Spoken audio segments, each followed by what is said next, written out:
onde nós vamos conversar um pouquinho sobre a complementariedade entre o homem e a mulher. Poder dar uma analisada, perceber que Deus foi muito carinhoso e até na sua perfeição ao criar o homem e a mulher, né? Ao criar o ser humano para viver essa complementariedade. Por que complementariedade? Eu já falei um pouquinho disso ontem, mas é bom lembrar. Nós não nos completamos, nós nos complementamos, que é diferente. Porque imagine se fôssemos pessoas incompletas. Ao ponto, nós somos incompletos perante a graça de Deus, sim. Nos falta a graça. Mas não é um ser humano que nos completa. Porque se for um ser humano, nós somos pessoas pelas metades. E nós não podemos ser pessoas pelas metades. Pelo contrário, nós temos que ser pessoas integrais, inteiras, né? Não pode faltar pedaço de nós. Por isso que é complementariedade e não completude, não completar. Entenderam? Mas vamos lá, vamos começar. Pega comigo Gênesis capítulo 2, versículos de 18 a 23.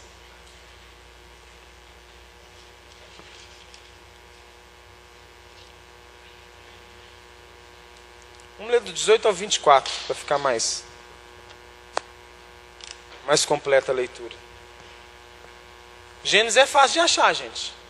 É só abrir o primeiro livro da Bíblia. Isso aí vai estar na segunda página de Gênesis, aí vai estar. Bem no inicinho. Gênesis 2, de 18 a 24. Aqui no slide tem uma tradução, mas não está muito boa não, que tem umas palavras diferentes. Amém?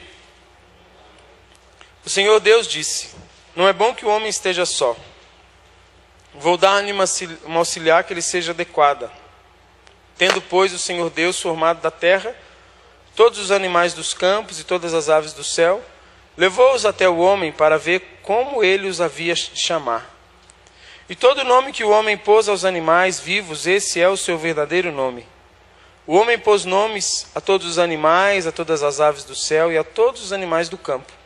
Mas não se achava para ele uma auxiliar que lhe fosse adequada. Então o Senhor Deus mandou ao homem um profundo sono. Enquanto ele dormia, tomou-lhe uma costela e fechou com carne o seu lugar.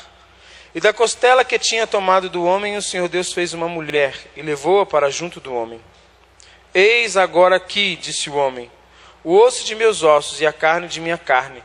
Ela se chamará mulher porque foi tomada do homem.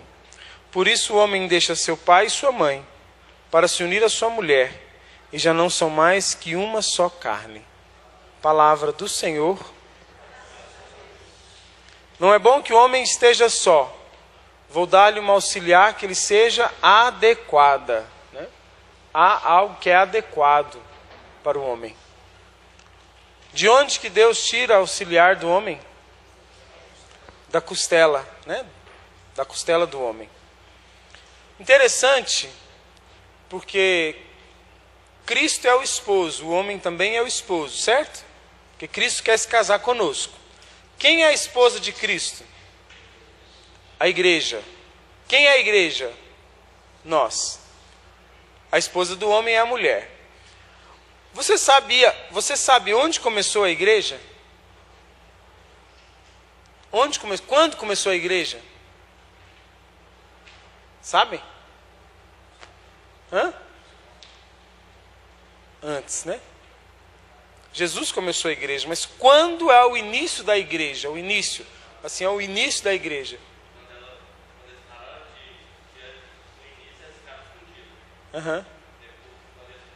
Não, antes.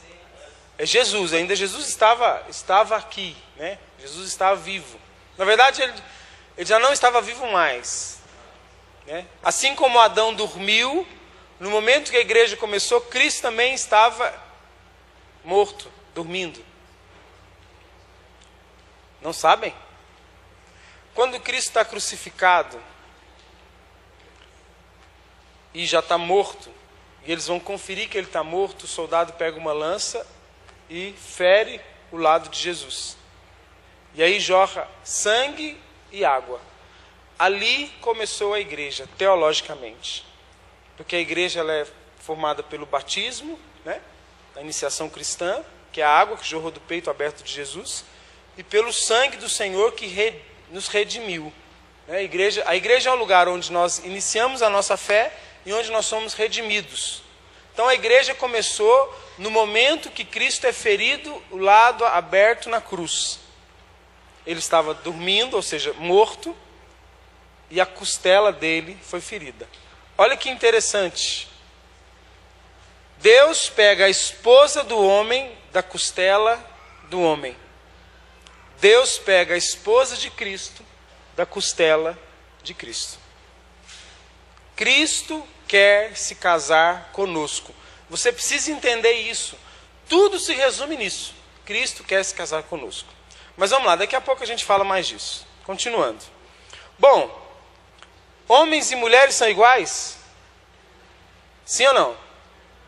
Tem certeza? São iguais? São iguais? Hã? Bom, biologicamente são diferentes? Sim ou não? Só olhar para o seu corpo, né? Bem diferente, corpo masculino e corpo feminino. Psicologicamente tem diferença? Tem? Muitas, né? Gente, homens e mulheres veem um mundo completamente diferente. A visão de mundo, a visão das coisas são totalmente diferentes. Isso é comprovado cientificamente. A visão da mulher, ela é capaz de ver mais coisas que a visão do homem. O olho da mulher, ele tem capacidade de enxergar mais coisas que o olho do homem. A percepção da mulher, né, encostar numa mulher, a pele da mulher é mais fina, ela sente um toque diferente de como o homem sente. Isso é questões biológicas. Biologicamente, isso é comprovado. Além do corpo, né?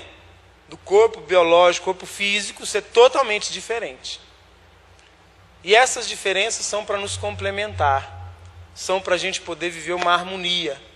Por isso, diferenças biológicas, diferenças psicológicas, né? A mulher, por exemplo, psicologicamente, ela é mais inconstante que o homem. Não fiquem bravos comigo, mas é fato. As mulheres têm uma ação hormonal no corpo que o homem não tem. E essa ação hormonal no corpo da mulher faz com que ela tenha alterações emocionais, né? Já ouviram falar em TPM? Acontece mesmo, é verdade. Tem hora que a gente não consegue entender as mulheres, nem elas mesmas se entendem, por causa dessas ações hormonais. O homem não tem isso, ele é constante. E a mulher, ela tem uma inconstância psicológica e emocional muito grande. Por quê? Porque age nela todo mês vários hormônios para ela poder, né, viver o seu ciclo, né, de maternidade, de ovulação, que o homem não tem. Espiritualmente, são diferentes? São diferentes. A forma da mulher viver a sua espiritualidade é diferente da forma do homem viver a sua espiritualidade. A mulher é mais sentimento. A mulher, no entanto, vocês podem reparar uma coisa que hoje em dia a maioria das pessoas que frequentam a igreja são mulheres, né? Só que tem uma característica interessante. As mulheres começam a caminhar muito mais fácil que os homens, porque elas são sentimentais, então quando elas se sentem bem, quando tem um sentimento bom, elas vão caminhar. Porém, elas perseveram menos que os homens. Porque como o homem é um pouco mais racional, os sentimentos não o atrapalham de desistir. Dá um exemplo. Eu comecei a caminhar na igreja junto com a minha amiga, né? Eu e ela começamos juntos. No início, os sentimentos muito bom, e no início ela vai de cara, enfia de cara na caminhada, e eu vou mais assim, o homem vai mais desconfiado, ver o que está acontecendo. Só que chega lá na frente, o homem, se ele criou uma caminhada e a mulher também, se ela se decepciona, mais facilmente ela abandona a caminhada. Se ela passa por uma provação, mais facilmente ela deixa do que o homem. Quem vive em comunidade sabe quantas vezes as mulheres já pensam, vou desistir, não quero mais. O homem não, ele é mais... O dia que ele falar que ele não está querendo mais, pode se preocupar. Por quê? Porque ele vive mais na razão, né? Essa é a forma diferente de viver a espiritualidade. As diferenças físicas, né? Interessante falar, só voltar aqui nas biológicas, psicológicas e espirituais, é que a mulher ela tem a capacidade, por exemplo, de fazer duas coisas ao mesmo tempo, e o homem não tem. É fato isso. A mulher consegue fazer duas coisas, ou até mais de duas coisas ao mesmo tempo, e o homem não consegue. Ele é um pouco mais concentrado, né? O homem é um pouco mais, não é em si concentrado, mas ele é um pouco mais focado, então ele não consegue fazer várias coisas ao mesmo tempo. Sabe por que disso? Por causa da maternidade. A mulher, todo ser da mulher, tudo nela é para ser mãe. Imagine uma mãe que faça uma coisa de cada vez. Como é que ela ia criar um filho? Em casa, a Carla sai às vezes em missão, sai alguma coisa, eu passo um aperto. E ela tem que deixar as coisas mais ou menos organizadas para mim, que senão não dá.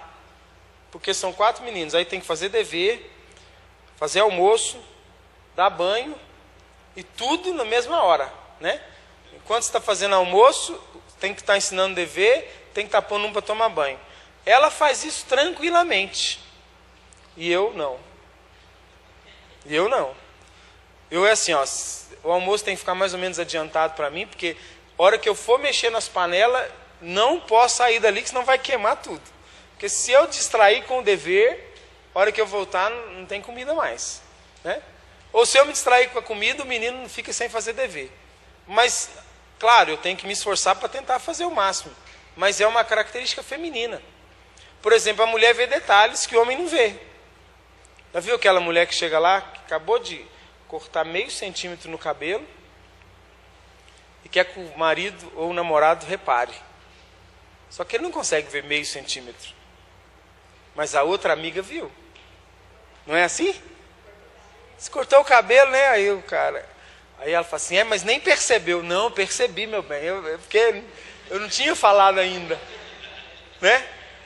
Igual fazer sobrancelha. A mulher às vezes vai lá, tira uns cabelinhos da sobrancelha e chega lá com a sobrancelha feita.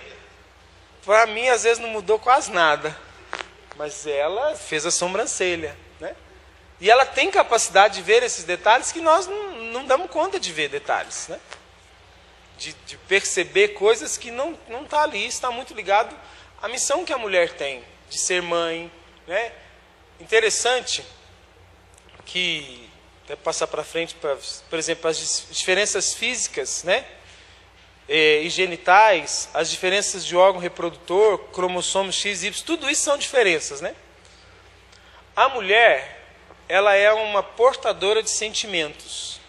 Por exemplo, você pegar na relação, o sentimento é a mulher. Né? Por quê? Porque a mulher ela é interna. As coisas acontecem dentro da mulher. Por exemplo, quando a gente fala dos genitais femininos, eles são genitais internos. E o homem é externo. Portanto, a mulher é aquela que guarda mistérios. Que guarda os mistérios. Pensa num mistério mais profundo, se existe um mistério mais profundo do que carregar uma pessoa dentro de você. Uma pessoa. Porque a mulher, quando está grávida, ela tem uma pessoa dentro dela que tem sentimentos, que tem reações, que são independentes dela. É algo muito profundo, muito doido, na verdade. É um mistério. E por que eu estou falando tanto da mulher? Porque hoje estão tentando meio que desqualificar a feminilidade. Meio que fazer com que a mulher seja empoderada, não é isso a palavra? E que ela comece a entrar num momento como se aquilo que é da mulher fosse inferior com o que é o do homem. Só que não é verdade. A mulher é aquela que traz mistérios, né? É aquela que guarda os mistérios. Olha que interessante que João Paulo II fala disso.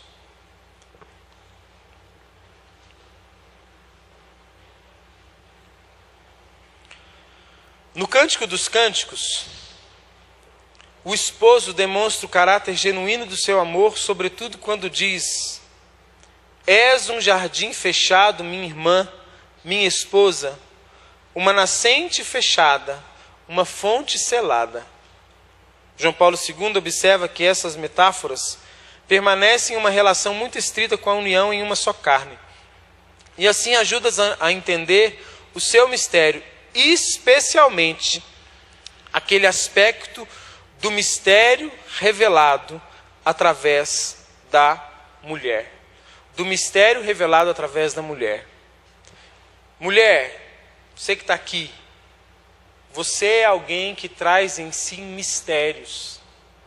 A mulher é aquela que traz o mistério dentro dela, que traz sentimentos dentro dela. É o lugar da acolhida, é o lugar do amor. O homem é o lugar da força. O homem é o lugar da proteção.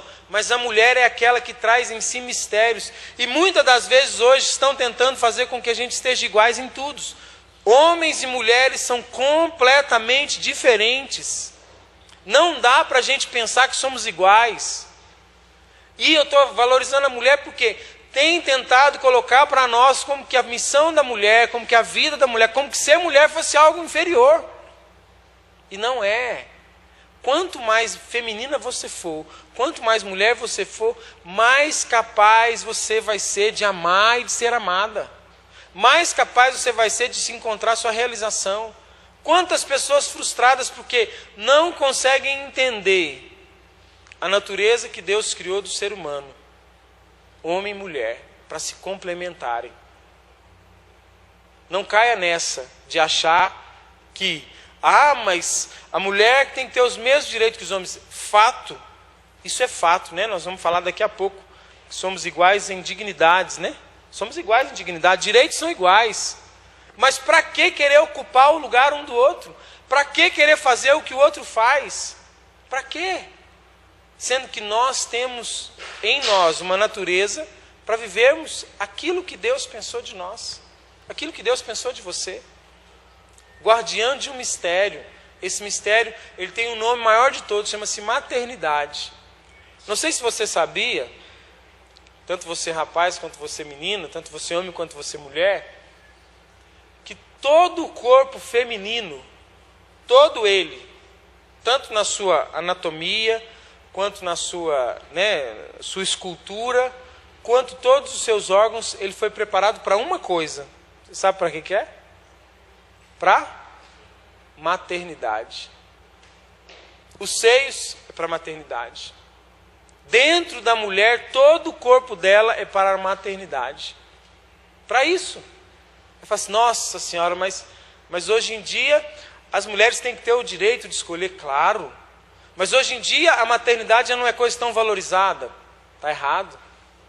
Porque se nós olharmos para a natureza, é a natureza, gente. Todo mês a mulher sangra, não sangra? Todo mês. Sabe por quê? Sabe por que sangra todo mês? As mais novas aí sabem? Porque você menstrua. Por que você menstrua? Porque você não engravidou. Porque todo mês ou todo ciclo, o seu corpo se prepara para ser mãe. Pensa o tanto que isso é um mistério. O tanto que isso é profundo. Mas que raiva, né? Tem cólica. Queria ver um homem passar por cólica. Eu já ouvi isso muito de muita mulher. Queria ver se um homem dava conta de cólica. Não olhe para isso como algo negativo. Pelo contrário, olhe para isso como um mistério. O mistério do corpo feminino, o mistério do ser mulher. Dentro de uma ideia de cultura de morte, que a gente aprofunda mais no segundo módulo, mas é bom vocês já terem uma noção disso. Uma das ideias que tiveram para poder mudar a sociedade foi mudar a forma da mulher pensar sobre si. Usaram da sociologia para a mulher pensar diferente sobre si mesma. E o pior, transformar mulher e homem em inimigos, que é o que a gente vê hoje. Homens e mulheres são tratados como inimigos hoje. Como se um quisesse destruir o outro. E isso às vezes vai transformando a nossa ideia, os nossos relacionamentos e faz com que a gente viva às vezes como verdadeiros inimigos, né? Como que se um fosse melhor que o outro. E de fato não tem nenhum melhor que o outro. Pelo contrário, nós temos nos dois, homem quando vive sua masculinidade, sua paternidade, que o homem maduro é o homem que é pai, e a mulher quando vive sua feminilidade, sua maternidade, nós temos um equilíbrio social. Nós temos um equilíbrio social. Quando a gente sai disso, a gente se perde nesse equilíbrio. Mas vamos lá, falar um pouquinho mais das diferenças, né? Internas, o órgão sistema reprodutor, que eu já disse, a mulher toda preparada para ser mãe, e o homem, dentro dele, é tudo normal, não tem nada demais, né? Não tem útero, não tem nada disso. Diferenças psicológicas, afetivas, carinho e contato. Percepção, homem mais visual, mulher mais auditiva. Razão e emoção, já falei um pouco de razão e emoção. Dos carinhos eu queria dizer, né, que às vezes o homem mais ogro, ele é um afetuoso mais ogro, né, e a mulher fica um pouco às vezes achando assim, nossa, mas ele não é tão carinhoso, né? E a mulher é aquela mais afetuosa. Até porque eu falei da percepção da pele, né? A pele da mulher ela é mais sensível. É tão mais sensível que ela tem percepções melhores que os homens. Vou dar outro exemplo lá de casa, assim, quando os meninos estão com febre. A Carla tem mais certeza se está com febre ou não está com febre só de encostar. Eu encosto, reencosto, põe termômetro aí que eu vou saber. A Carla não, ela já põe a mão e fala, não, ele está com febre. Porque a percepção dela é muito mais aguçada que a minha, né? Por exemplo, essa parte o homem mais visual, mulher mais auditiva. O homem é atraído por aquilo que vê. Ele é atraído pela visão. Principalmente da forma erótica, né? Principalmente na parte sexual. Ele é atraído pela visão. O homem gosta de ver. Pornografia. Quem mais vê pornografia? Os homens. Hoje, por exemplo, existem revistas pornográficas de homens nus. Quem vê? Quem compra? Quem que vocês acham que passa na banca de revista e fica olhando lá assim? Ah, acho que eu vou comprar uma revista de um homem nu. Você acha que é uma mulher? Então quem compra, gente? Porque tem lá para vender. Um homem. Um homem que se sente atraído por outro homem. Entenderam?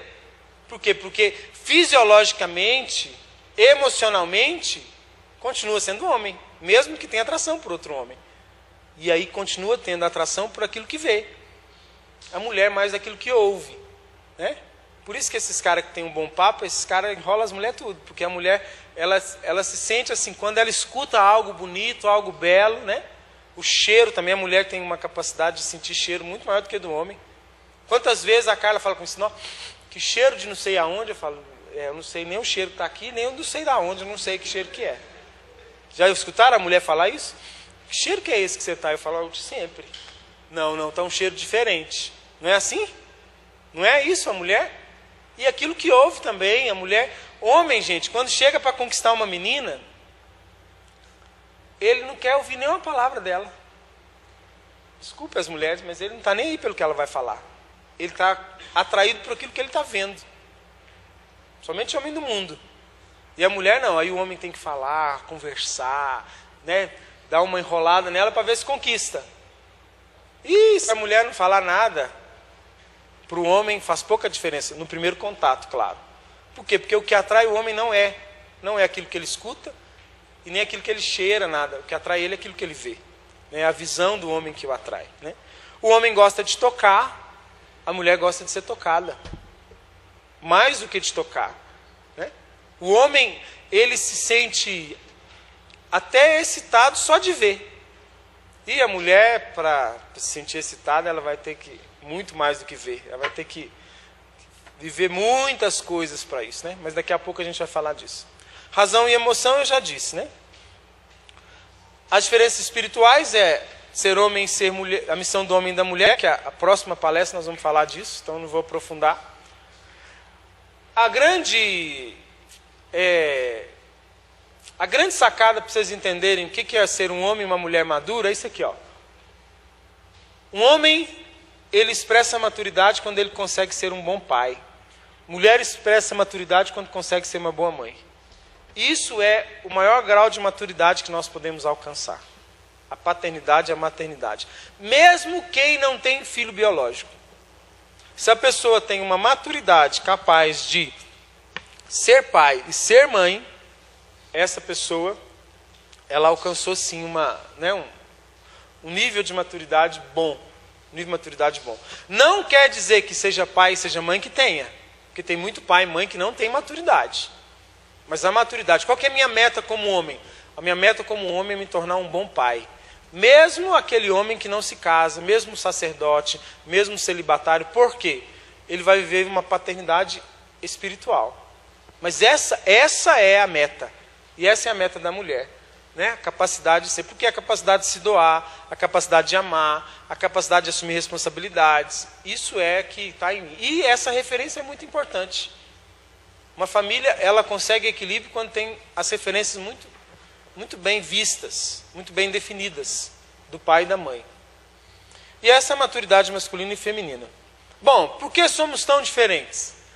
Aqui tem uma laranja e aqui tem uma panela. E tem uma diferença, né? O que essa laranja representa? Essa metade de cá, essa metade de cá, juntas, o que elas fazem? Se completam, certo? Não é isso? Tem até uma música do Fábio Júnior, né?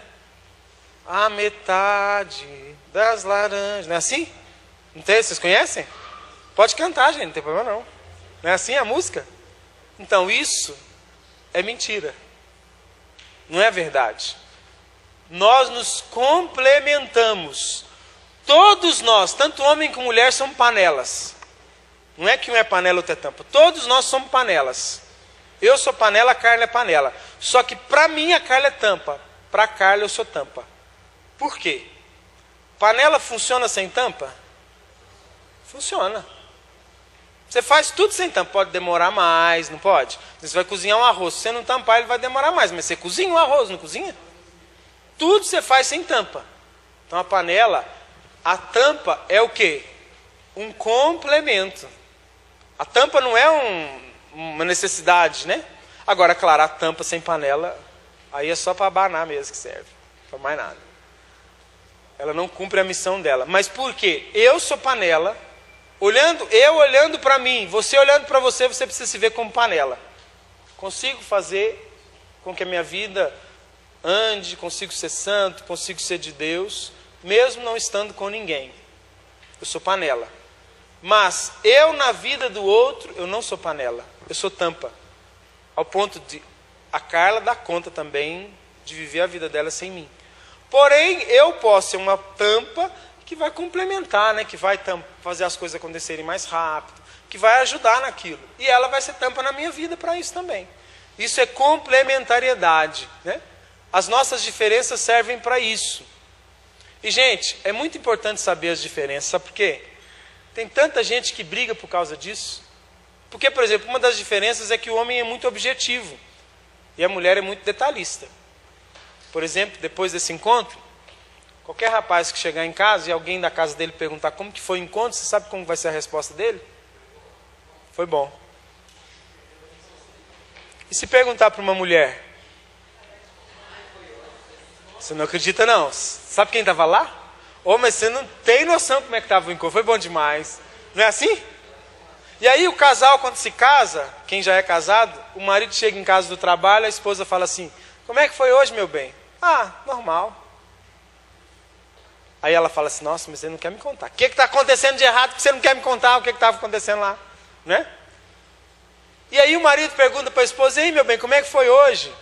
Aí ela começa a falar, o marido fala assim, não, eu só queria saber como é que foi. Não queria saber mais outras coisas que aconteceram. Não é assim? Não é assim? Aí, ó.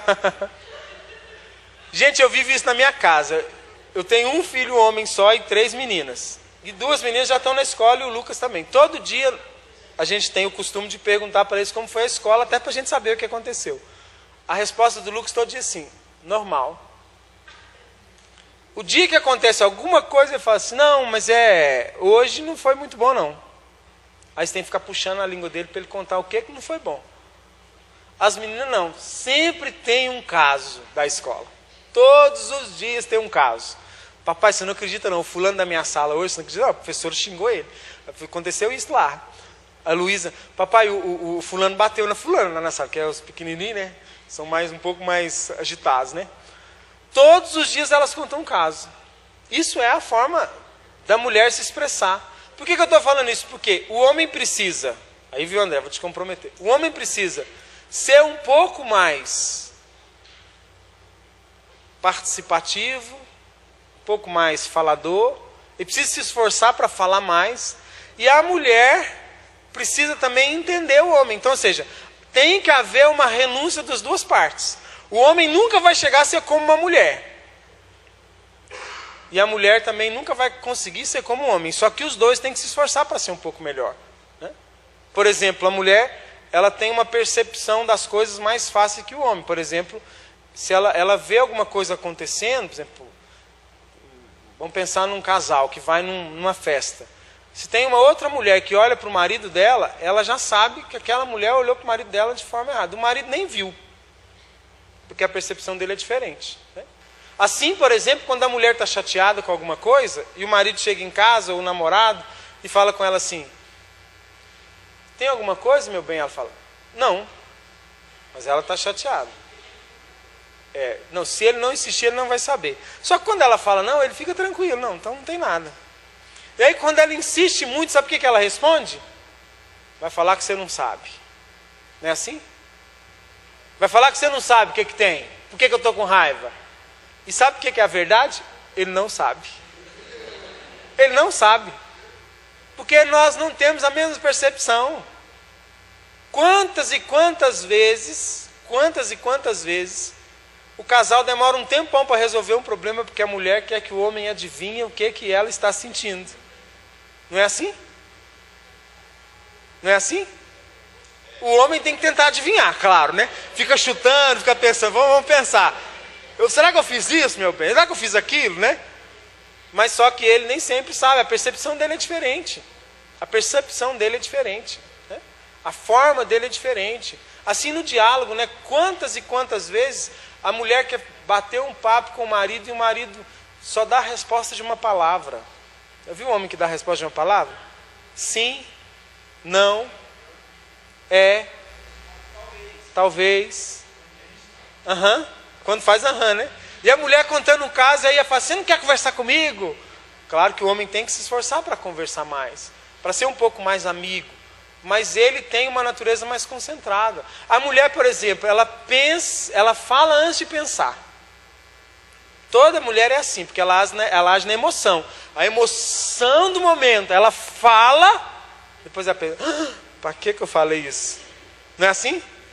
E o homem, sabe como é que é o homem? O homem pensa, e às vezes fala. Às vezes fala. Não é assim? O homem pensa, será que eu falo? Às vezes o homem está com raiva demais, quer dar um xingo. Aí ele pensa, e às vezes não fala nada, passa por cima e deixa para lá. A mulher não está nem com muita raiva ainda, ela já xinga, já fala para depois, né, já provocou a confusão para depois ver o que está acontecendo. Quantas e quantas vezes no namoro, nos seus dias de TPM, a mulher termina um namoro, quero saber mais disso, não, estou cansada, e chora, e fala. Depois de umas 3 horas, ela está toda arrependida do que ela disse, ela mudou totalmente. São diferenças que precisam ser conhecidas para que a gente consiga se dar bem, para que a gente não entre em parafusos e em brigas por coisas muito pequenas, por não conhecer mesmo o outro, por não saber o que o outro pensa, como o outro vê o mundo, né? Percepções disso, que refletem inclusive na sexualidade, que refletem inclusive na sexualidade. A forma de viver a sexualidade de homem e de mulher é completamente diferente, né? Acho que é o próximo slide. Vou falar disso aqui primeiro, depois eu falo da sexualidade. Bom, o que nós somos iguais? Na dignidade. Da costela que o Senhor Deus tomou do homem, formou uma mulher e trouxe-a a Adão. Costela, nem em cima nem embaixo, nem na frente nem atrás, mas do lado, para ter o mesmo valor, para estar do mesmo lado. E a costela é a parte que protege o coração. Deus, quando tira a costela do homem, é porque Ele quer fazer o homem o protetor da mulher. O protetor da mulher. Ele quer... A mulher é o coração. O homem é a razão, né? Na próxima, quando a gente for falar da missão, a gente vai aprofundar nisso. Mas a mulher é o coração, o homem é a razão. Tira-se a costela do homem para proteger o coração, para fazer o coração protegido, né? Para estar do lado. Então, em dignidade somos iguais. Não é porque a gente está falando de diferença que um é melhor que o outro, de forma alguma. Qual a relação tem a sexualidade com o amor? A sexualidade e o amor estão inseparavelmente unidos. O encontro sexual necessita de um contexto de amor fiel e sério. Quando a sexualidade é separada do amor e se procura apenas para a satisfação física, é destruído o sentido da união sexual entre o homem e a mulher. A fusão sexual é a mais bela expressão corporal e sensual do amor. As pessoas que procuram sexo sem amar vivenciam uma mentira, pois a proximidade dos corpos não corresponde à proximidade dos seus corações. Quem não leva à letra a expressão corporal prejudica a longo prazo o corpo e o espírito. O sexo torna-se então desumano. Ele degrada-se em puro meio de prazer e degenera em mercadoria. Só um amor unitivo e estável cria espaço para uma sexualidade que é vivida com humanidade e dá felicidade duradoura. Isso está no livro Yucat, né? Parágrafo 403. O que isso tem a ver com a diferença entre homem e mulher? Uma das maiores buscas de um casal é a harmonia conjugal. A maior busca de um casal, quando se casa, é uma harmonia conjugal. Uma harmonia em suas relações, né? Nos seus afazeres, nas suas rotinas, mas também uma harmonia na sua sexualidade. E quando a gente começa a entender a diferença um do outro, a gente encontra um caminho mais fácil para alcançar essa harmonia. Essa harmonia que a gente almeja. Quantas e quantas pessoas não conseguem alcançar uma harmonia? Por quê? Porque elas querem uma harmonia simplesmente para se terem um bem-estar, para se satisfazer. Quantas e quantas pessoas falam assim no casamento? Ah, mas eu não estou mais feliz. Ou pior, a frase mais perigosa de um casamento que não tem alcançado a harmonia conjugal, sabe qual é? Eu mereço ser feliz. Você escutou essa frase de alguém? Essa frase é o maior perigo que tem. Por quê? Porque a harmonia de um casal, ela vai em superar as diferenças, em entender as diferenças e em se doar para o outro. Na diferença que o outro é. Porque o que a mulher às vezes tem de diferente de mim, eu posso trazer para ela um pouco mais de realização, né? De segurança. Por exemplo, se a mulher é o coração, o homem é a razão, quantas e quantas vezes o homem vai faltar em mim coração, e eu vou ter segurança porque na minha casa tem alguém que é coração. E eu começo a ver essas diferenças para haver um equilíbrio dentro da minha família. A mulher é aquela que vai ser protegida, ela precisa olhar para o homem e ver proteção e segurança. Vai haver também uma harmonia dentro daquilo ali. As diferenças bem vividas refletem numa sexualidade bem vivida. Uma sexualidade bem vivida. Por quê? Porque nós não entendemos só de prazer, nós estamos falando só de prazer. O prazer é uma coisa boa de Deus para o casal casado. Mas, se nós não entendemos a diferença, nós vamos buscar prazer por prazer e uma hora isso vai acabar. E ao invés desse encontro entre marido e esposa, ser um encontro para se unir, e aí precisa assim, como se diz assim, viver as diferenças de forma complementar, ele se torna algo para se desunir. É isso que o Yucat fala da pessoa que procura o sexo vivenciando uma mentira. Por quê? Porque não vivencia o amor. Porque eu não vejo as diferenças do outro como algo para me ajudar. Por exemplo, eu preciso olhar para a Carla e perceber, ela está ali para me ajudar. E não para ser aquela que disputa comigo, mas para me ajudar, né? E em se falando de sexualidade, eu trouxe essas imagens aqui interessantes. Uma relação sexual, ela pode proporcionar, né? O que ela pode proporcionar? O lícito é proporcionar união e filhos, unitiva, procriativa. Isso aqui é o jeito lícito. Porém, Deus nos deu o prazer. Deus nos deu prazer. E o prazer também é lícito. Também podemos viver e desfrutar dele, né? E as diferenças entre homem e mulher vão fazer muita diferença nisso aqui também, ó. Se eu não entender a diferença entre um homem e uma mulher, eu não vou conseguir viver isso daqui, ó, o prazer. João Paulo II fala muito do prazer sexual. E diz que é algo que Deus colocou para nós para vivermos isso de forma plena. E inclusive os dois, no casamento, os dois têm que vivenciar isso. E aí, aqui tem uma imagem de um fogão a lenha e de um fogão a gás.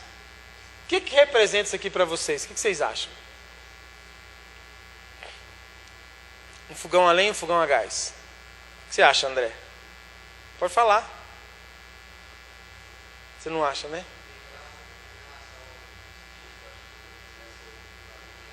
Isso mesmo.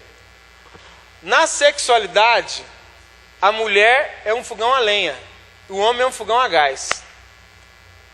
Para acender um fogão a gás, como é que faz? Se ele for elétrico, é só apertar. Pim. E para acender um fogão a lenha? O prazer na sexualidade é a mesma coisa. O homem, para estar pronto para ter prazer sexual, é só a mulher encostar nele que ele está pronto. Pronto. Estou prontinho. A mulher começa no bom dia. Quantas vezes de manhã o marido é grosso com a esposa, chega de noite, ele chega em casa e vai procurar ela para um namoro, ela fala assim, não, hoje eu não quero não. Por quê? Porque de manhã ele foi grosso com ela.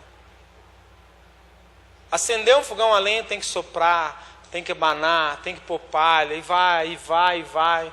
E é assim. Eu estou falando isso aqui, muitos de vocês não estão na hora nem de pensar muito nisso, mas já é bom vocês entenderem que na sexualidade, que viver uma harmonia conjugal na sexualidade não é algo simples. Não é algo como a gente vê em filmes pornográficos, que chega lá e todos os dois vão ter os prazeres de subir as paredes, muito rápido e muito fácil. Não é bem assim. Existem pessoas, duas ali, sentimentos, e principalmente para a mulher, né? Os sentimentos dela vão muito em conta nesse momento. Gente, um homem pode chegar em casa, ele pode estar com raiva da esposa dele, tanto que for. Ele pode estar bravo com ela. Se ela fizer um carinho bem feito nele, acabou. Em relação à sexualidade, ele pode depois até continuar com raiva dela. A mulher, ela pode estar só com um pouquinho de raiva dele. Ele vai precisar primeiro resolver esse problema. Pode até ser que ela se sujeite a ter um momento, um ato conjugal com ele. Mas dificilmente ela vai alcançar um prazer naquele ato conjugal. Porque o prazer da mulher está muito mais interno nela do que no corpo dela. O prazer do homem está no corpo dele. Está no corpo dele. Então, nós homens precisamos entender que nós precisamos ser aquele que vai investir, que vai fazer por onde. E o pior, eu acho muito triste os casais que não são casados, que têm relações sexuais em qualquer lugar, de qualquer jeito. Porque um fogão a lenha, depois que você acende ele não apaga imediatamente. Não sei que você joga um balde d'água nele, né? O fogão a gás não, ele apaga rapidinho. Um casal, depois de um ato conjugal, e se os dois alcançarem o seu ápice de prazer, o homem, na mesma hora, se fechar o olho já dorme. A mulher, ela fica ainda acesa, mesmo depois do seu ápice. E eu fico triste com casais que não são casados, porque às vezes a mulher, porque tem que ir embora, porque tem que ir ali, aí tem que jogar um balde de água nela e apagar que ainda ela está sentindo. Quantas e quantas vezes tem mulheres que ficam extremamente fechadas para os seus maridos, porque logo depois de um ato conjugal, o marido vira para o canto e dorme, e ela fica lá olhando para a parede, pensando, que vontade de conversar alguma coisa, que vontade de ganhar um abraço. Por quê? Porque para ela não é só o ato em si, é muito mais do que o ato em si. Para o homem não. Para o homem o ato em si resolve tudo. Para a mulher não é tudo. Para a mulher é um momento, dentre vários momentos. Por isso que no casamento, no leito conjugal, né, esse momento de prazer, ele precisa ser vivido de forma que um se doe ao outro. Por exemplo, eu homem, alcancei o meu prazer lá, o meu clímax, o meu ápice, e depois eu tenho que me esforçar para estar com a minha esposa ainda, abraçado com ela, dizendo algumas palavras de carinho para ela, estar ali, porque para ela ainda não acabou. Vai mais do que já aconteceu. E quando um casal, por exemplo, não vive junto, não mora junto, não tem uma vida conjugal junto, né? Porque, por exemplo, depois de uma noite de vivência mesmo, de um ato conjugal bom, maravilhoso, no outro dia, a mulher gosta muito de ganhar um bom dia especial. Se não mora junto, se não é casado, no outro dia não tem nem bom dia. Se bobear, não tem nenhuma mensagenzinha de WhatsApp, né? Nós homens não, nós homens às vezes, no outro dia, né, tá feliz, mas o sentimento nosso não muda muita coisa. Por quê? O fogão a lenha, ele demora a acender, demora a ficar pronto, por isso que muitas das vezes, casais casados, por não saber disso, que a mulher, ela demora um pouco mais. O homem às vezes tem o seu prazer e a mulher fica lá esperando assim, ai, achei que ia começar alguma coisa e o homem já terminou. Falando sério. E são coisas que ele fala assim, coisa boa, não é coisa, é verdade. Quando eu for falar da missão do homem e da mulher, eu vou ler uma fala de João Paulo II, que ele fala justamente disso. O Papa fala disso. Do homem ter que investir, do homem ter que se doar para que a mulher também tenha o prazer que ele está tendo. Porque se ele não tiver um pouquinho de vontade, e é muitas das vezes, homens por aí no mundo, às vezes eles encontram uma menina, eles simplesmente querem ter o gozo deles e a mulher que se exploda. E o homem que é casado, não, ele não pode fazer isso. De jeito nenhum. Ele tem que ser aquele que vai abanar, que vai assoprar, que vai investir um tempo para que a mulher dele também encontre o prazer que ela precisa encontrar. Porque o prazer sexual é algo de Deus. E os dois precisam experimentar. Um casal casado, os dois precisam experimentar esse prazer. Os dois vão buscar uma harmonia conjugal. Inclusive, diz João Paulo II, encontrarem o seu gozo, o seu ápice, ao ponto de conseguir encontrar no mesmo momento. De chegarem juntos nesse momento. Só que para isso acontecer, depende muito mais do homem ser aquele que vai esperar, ser aquele que vai se dedicar, né, do que a mulher em si e o homem lá fazer o que ele tem para fazer e a mulher ficar lá só esperando as coisas acontecerem. É bom a gente saber disso, até mesmo por quê? Porque se é algo sagrado, se é algo bom, se é algo de Deus para nós, é algo também para eu me doar. Se eu for egoísta, nós nunca vamos alcançar, enquanto casal, né, marido e mulher, nunca vão alcançar uma harmonia conjugal.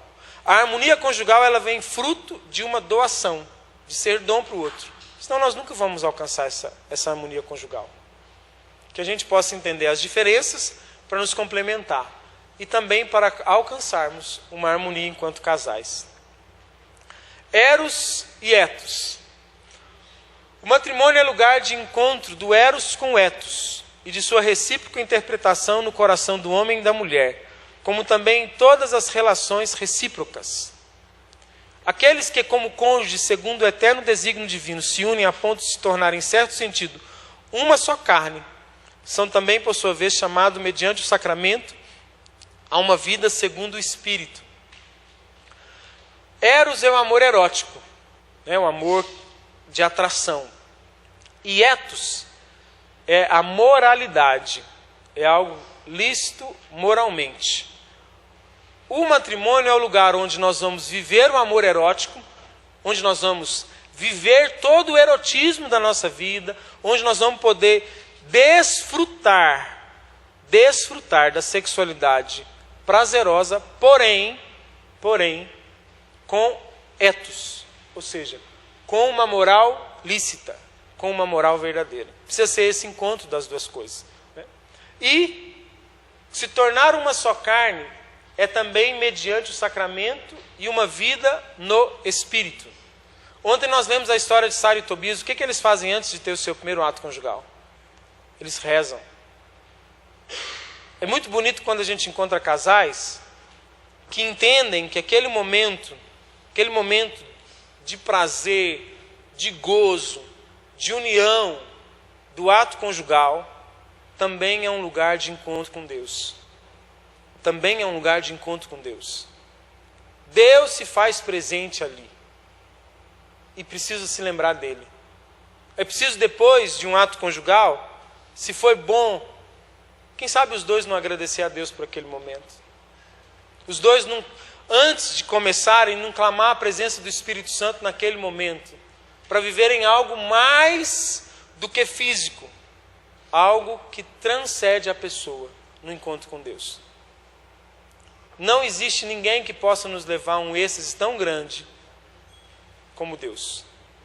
Deus pode nos dar prazeres e gozos maiores do que o sexo pode nos dar. Agora, se a gente juntar as duas coisas, aí nós vamos ter algo que ninguém pode dizer. Gente, quantas vezes, e eu falo isso sem medo de dizer, quantas vezes a gente encontra casais que se casaram e, em se tratando de sexualidade, no início do casamento foram um estouro. Nossa, no início era bom demais.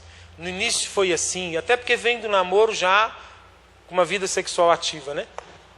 E com o tempo a coisa piora. Se esfria, se distanciam.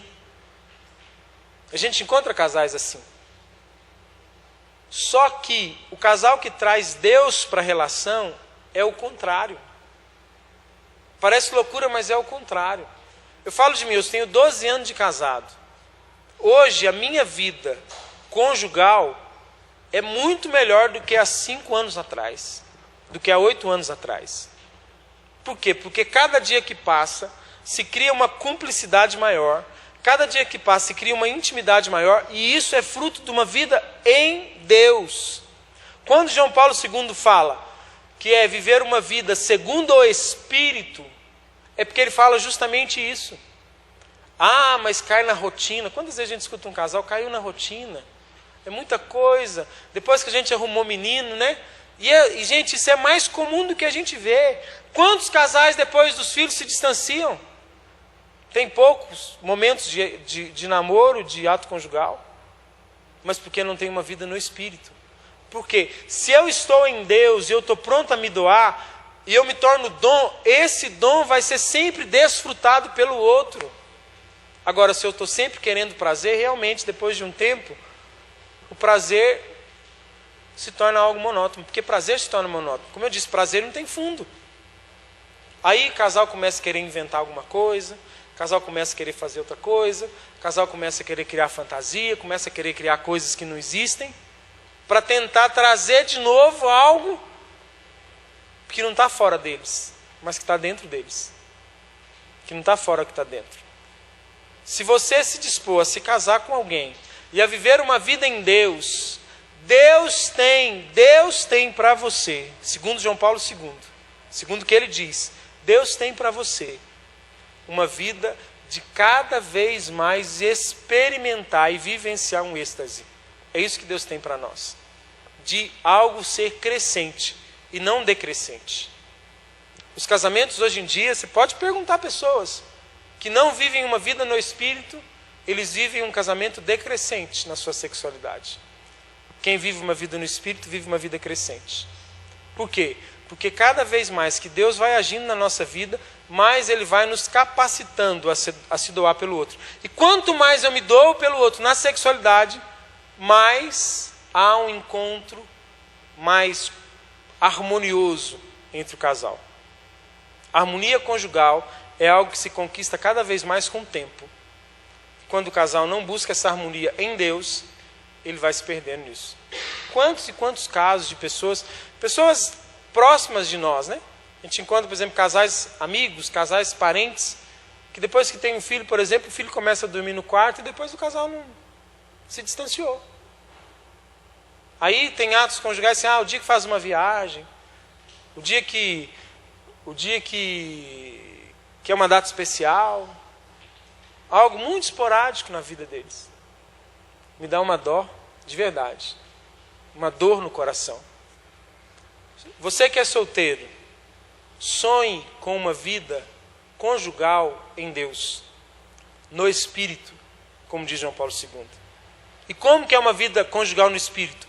Vivendo o que Deus nos pede e tendo intimidade e busca de Deus constante. Oração. Vivência de igreja.